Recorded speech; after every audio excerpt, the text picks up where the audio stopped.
Hi guys, কেমন আছো তোমরা সবাই? আশা করি সবাই খুব ভালো আছে, আমরাও ভীষণ ভালো আছি। আজকে হচ্ছে হনুমান জয়ন্তী।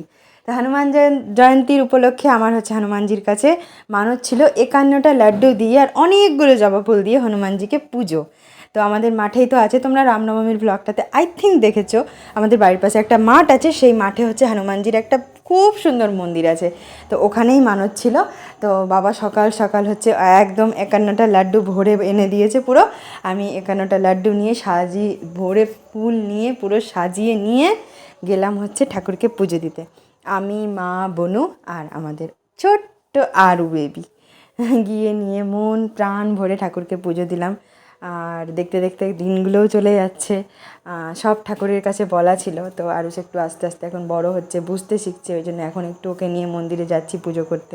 ও বুঝতেও পারে এই জিনিসগুলো আর কি, আর আমি চাই ও এগুলো সম্বন্ধে একটু বুঝুক, জানুক, আমাদের কালচার সম্বন্ধে।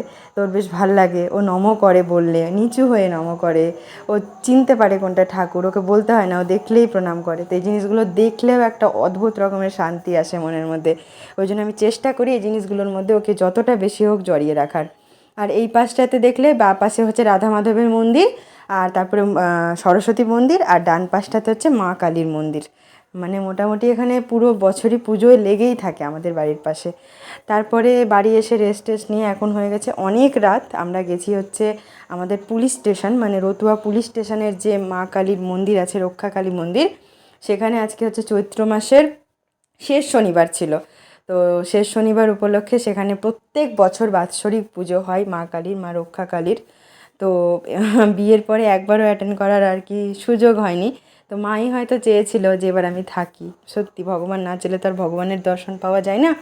হয়তো মা চেয়েছিল আমি থাকি, কারণ আমার থাকার কোনো কথাই ছিল না। কিন্তু আমি তবুও মানে থেকে গেছি আর কি। এবার এত দিন, মানে বিয়ের পরে প্রথমবার আমি এত দিন থাকলাম। হয়তো এই সব কিছুকে অ্যাটেন্ড করব, দর্শন করব মায়ের, ওই জন্যই হয়তো থাকতে পেরেছি। তো আমরা সবাই মিলে গেছি, দিদিও এসছে মালদা থেকে। আর খুবই ভালো গেল আজকের দিনটা, খুবই ভালো গেল। হনুমান জয়ন্তী একদিকে একদিকে মায়ের দর্শন পাওয়া, সত্যি খুবই সুন্দর ছিল আজকের দিনটা সব মিলিয়ে।